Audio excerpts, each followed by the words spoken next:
Hi everyone, I'm Hunter Davidson. Let's look at how Solomon built a temple for Yahuwah. King Solomon sent for a servant. It's time to begin building Yahuwah's house, he announced. I've given a lot of thought to this project, and now it's time to start. All of Israel knew about this wonderful plan. King David, Solomon's father, had wanted to build a special house for Yahuwah, but Yahuwah told him, no, David's son, the next king, would build the temple. Now King David was dead, and Solomon had been the king of Israel for 4 years. And he was finally ready to begin building the temple. I want to send a letter to Hiram, the king of Tyre. Solomon said he paced up and down the room. Finally, he began to say what he wanted to write to Hiram. You are a good friend of my father David. Solomon began. He was not able to build a temple to honor Yahuwah as he wanted to. Now I'm going to do it. Please cut all cedar trees from your mountain for me. I will send the men to help servants with the work, and I will pay whatever you ask. King Hiram was pleased to receive Solomon's letter. He sent word that he would indeed provide lumber for the temple, and he promised to send Hiram Abi, a great artist, to help Solomon's workers. Hiram Abi knew how to work with gold and silver and bronze and wood. He also knew all about stonework and carpentry. He also could teach about weaving and dyeing beautiful fabrics. It took thousands of people to work on the huge temple project. King Solomon sent 300 men to King Hiram to help cut down the trees and bring them home. 800 other men cut beautiful stone out of the mountainside and shaped them into blocks. When taken to the temple, the blocks fit together like pieces in a puzzle. There was no sound of hammers or axes or any iron tools at the building site. This was one way the workers showed reverence and respect for Yahuwah. Solomon's temple was the most beautiful, expensive building ever built on earth at the time. On the inside, the stone walls were completely covered with wood. The wood was decorated with carvings of angels, palm trees, and flowers, and then it was completely covered with gold. Even the floor and the ceiling were covered in gold. Artists carved 2 great angels from olive wood. They overlaid the angels with gold too. The angels were placed in the most set-apart place, where the Ark of Yahuwah would rest. Their lovely wings stretched across the entire room. All the furniture in the temple was beautiful and carefully made as possible. Yeshua wanted to honor Yahuwah in the very best way. Who can really build Yahuwah a worthy home? Solomon asked. Not even the highest heaven can contain him. Our bodies are now this temple, guys, and we're going to discover that everything Solomon went through to follow Yahuwah's pattern for his temple.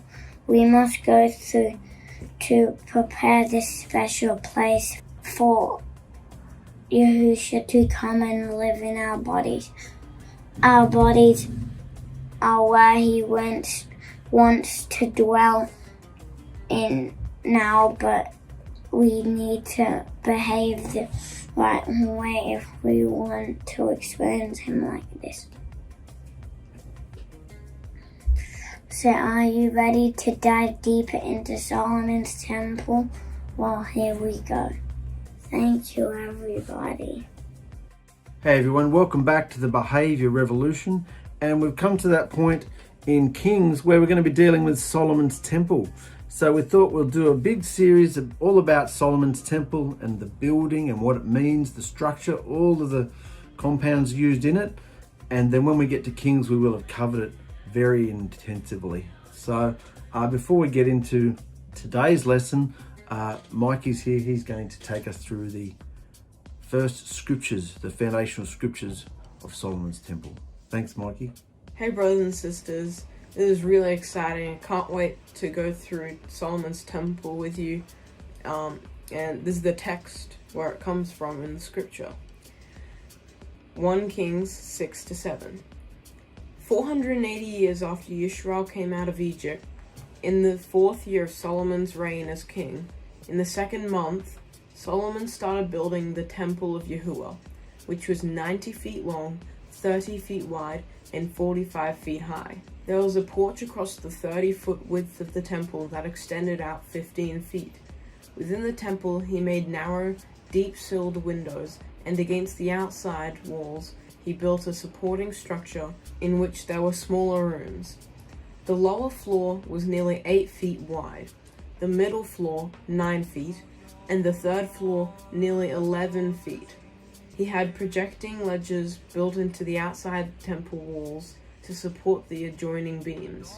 The stone blocks for the building of the temple were all dressed at the quarry so that the building site itself was extremely quiet.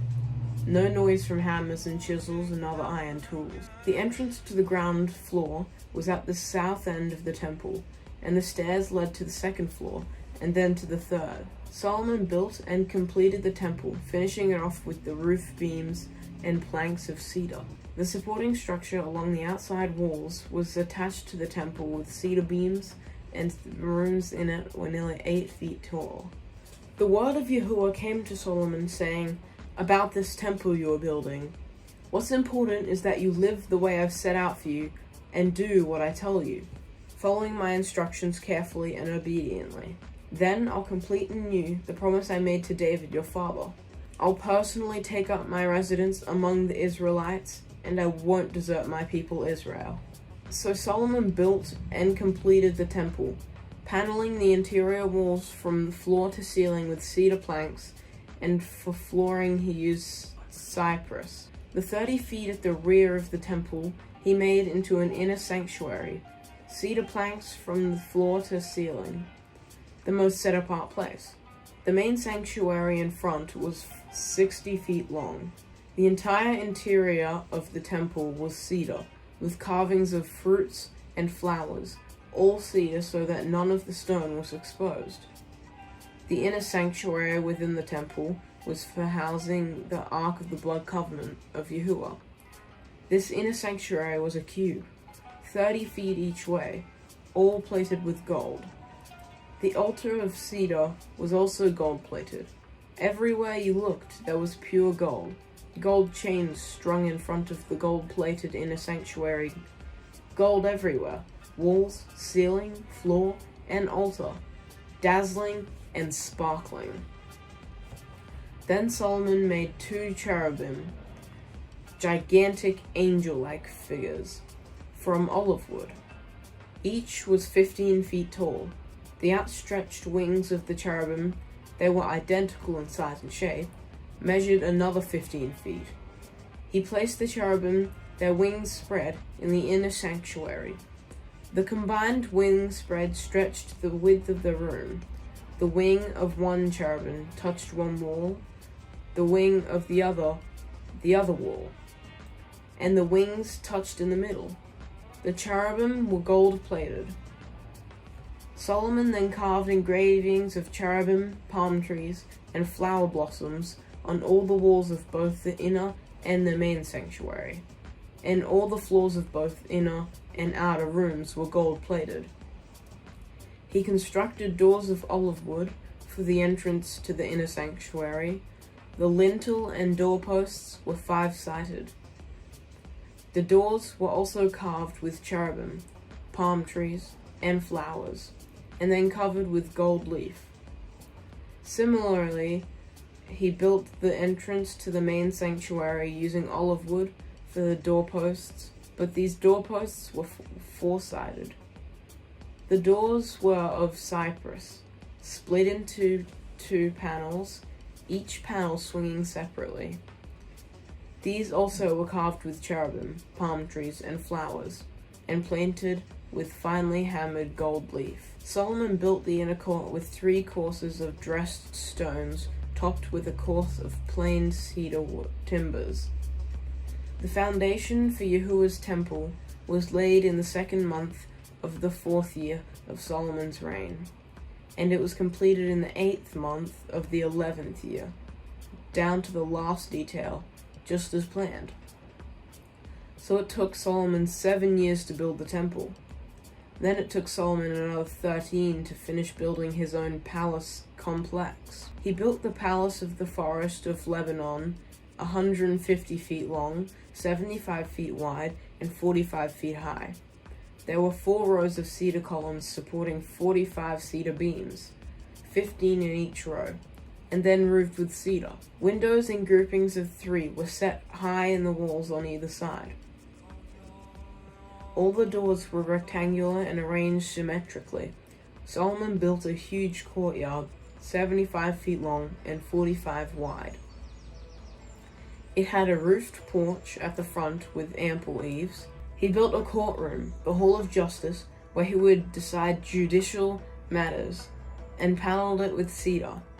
He built his personal residence behind the hall on a similar plan. Solomon also built another one, just like it, for Pharaoh's daughter, whom he had married. No expense was spared. Everything here, inside and out, from foundation to roof, was constructed using high-quality stone, accurately cut and shaped and polished. The foundation stones were huge, ranging in size from 12 to 15 feet, and of the very best quality. The finest stone was used above the foundation, shaped to size and trimmed with cedar. The courtyard was enclosed with a wall made of 3 layers of stone and topped with cedar timbers, just like the one in the porch of the Temple of Yahuwah. King Solomon sent to Tyre and asked Hiram to come. Hiram's mother was a widow from the tribe of Naphtali. His father was a Tyrian and a master worker in bronze. Hiram was a real artist. He could do anything with bronze. He came to King Solomon and did all the bronze work. First, he cast 2 pillars in bronze, each 27 feet tall and 18 feet in circumference. He then cast 2 capitals in bronze to set on the pillars. Each capital was nearly 8 feet high and flared at the top in the shape of a lily. Each capital was dressed with an elaborate filigree of 7 braided chains and a double row of 200 pomegranates, setting the pillars off magnificently. He set the pillars up in the entrance porch to the temple. The pillar to the south he named Jachin, and the pillar to the north Boaz. The capitals were in the shape of lilies. When the pillars were finished, Hiram's next project was to make the sea, an immense round basin of cast metal 15 feet in diameter, nearly 8 feet tall, and 45 feet in circumference. Just under the rim there were 2 bands of decorative gourds, 10 gourds to each 1.5 feet. The gourds were cast in one piece with the sea. The sea was set on 12 bulls, 3 facing north, 3 facing west, 3 facing south, and 3 facing east. The bulls faced outwards, supporting the sea on their hindquarters. The sea was 3 inches thick and flared at the rim like a cup or like a lily. It held about 11,500 gallons. Hiram also made 10 washstands of bronze. Each was 6 feet square and nearly 5 feet tall. These artifacts were never weighed. There were far too many. Nobody has any idea how much bronze was used. Solomon was also responsible for all the furniture and accessories in the Temple of Yahuwah. The golden altar, the golden table of showbread, the pure gold lampstands, 5 to the right and 5 to the left in front of the inner sanctuary, the gold flowers, lamps, and tongs, the pure gold dishes, wick trimmers, sprinkling bowls, ladles, and censers, the gold sockets for the doors of the inner sanctuary, the most set-apart place, used also for the doors of the main sanctuary. And that completed all the work King Solomon did on the Temple of Yahuwah. He then brought in the items consecrated by his father David, the silver and the gold and the artifacts. He placed them all in the treasury of Yahuwah's temple. Whew. That was a tongue twister, wasn't it? Yeah. How'd you go with all that? A lot of gold. A lot of gold, mate. There's stacks of gold. And bronze. Oh, wow. We're about to find out a lot more. Yeah. Thanks, everyone. Bye. Check it out.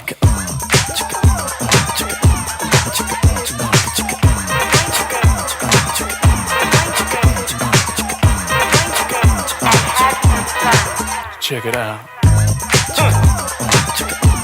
Ain't it funkin' now?